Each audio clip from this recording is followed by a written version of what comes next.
দেখতে চান তাহলে এই ভিডিওটা দেখুন।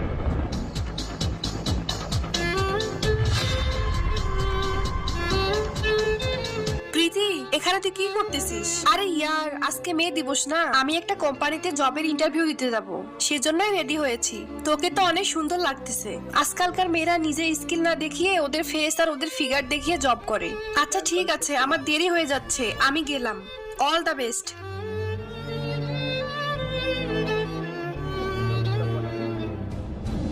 মিস প্রীতি, আপনার সিভিটা তো অনেক ভালো, যেমনটা আমি চেয়েছিলাম, কিন্তু তোমার এটা অনেক বেশি হয়ে গেল না? অনেক বেশি মানে?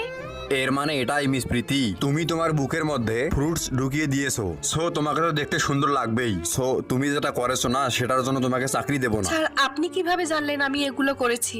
আমার কাছে তোমার বান্ধবীর কল এসেছিল। হ্যালো। স্যার, আমার কাছে একটা ইনফরমেশন আছে।